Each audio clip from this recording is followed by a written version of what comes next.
In the previous podcast, we discussed tree inspection and monitoring, and how arborists track tree condition over time. Today, we're going to expand that idea from individual trees to entire populations, tree inventories, and data management. Because while inspecting individual trees is important, urban forestry requires managing thousands, or even millions of trees. And that requires data. A tree inventory is a structured system for collecting and organizing information about trees within a defined area. It is one of the most important tools in arboriculture and urban forest management. Let's start with what a tree inventory includes. At a basic level, an inventory records information about each tree. This may include species, location, diameter at breast height, or DBH, condition, maintenance needs, and sometimes risk ratings. More advanced inventories may include additional data such as tree height, canopy spread, site conditions, and past maintenance history. Each tree becomes a data point. Now let's talk about why this matters. Without an inventory, tree management is reactive. Work is done in response to complaints or visible problems. With an inventory, management becomes proactive. Arborists can plan maintenance cycles, identify patterns, and allocate resources more efficiently.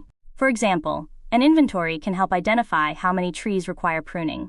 It can show which areas have a high concentration of declining trees. It can reveal imbalances in species diversity. This information supports better decision-making. Now let's look at different types of inventories. A complete inventory includes every tree within a defined area. This provides the most detailed information, but it requires significant time and resources. A sample inventory collects data from a subset of trees and uses that information to estimate conditions across a larger area. This approach is faster, but less precise. Windshield surveys, which we discussed earlier, provide even broader assessments but with limited detail. Each method has its place depending on goals and resources. Now let's talk about technology.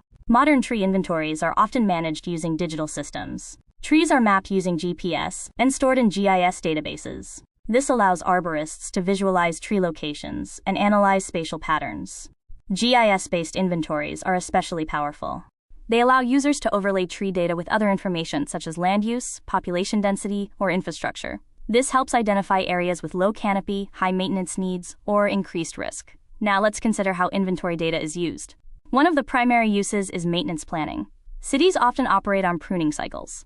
For example, a city may aim to prune all street trees every 5 to 7 years. Inventory data helps track which trees have been pruned and which are due. Inventories also support risk management. Trees with higher risk ratings can be prioritized for inspection or maintenance. Another important use is budgeting.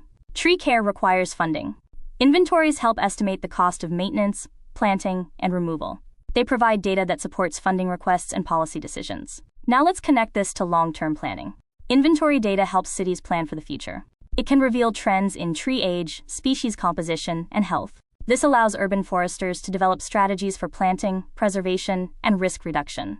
For the ISA Urban Forest Professional exam, focus on how inventories support management. You should understand what data is included in a tree inventory, the difference between complete and sample inventories, the role of GIS in managing tree data, and how inventories support planning, maintenance, and budgeting. Questions may involve identifying how data is used to guide decisions. Tree inventories turn observations into information. They allow arborists to move beyond individual trees and manage entire populations. They provide the foundation for informed, efficient, and proactive urban forest management. You've been listening to the Arborist-podcast. Our goal is to grow our collective knowledge, one domain at a time. If you enjoyed the podcast, please like, share, and subscribe to help us keep this momentum. Until next time, let's keep growing this community together.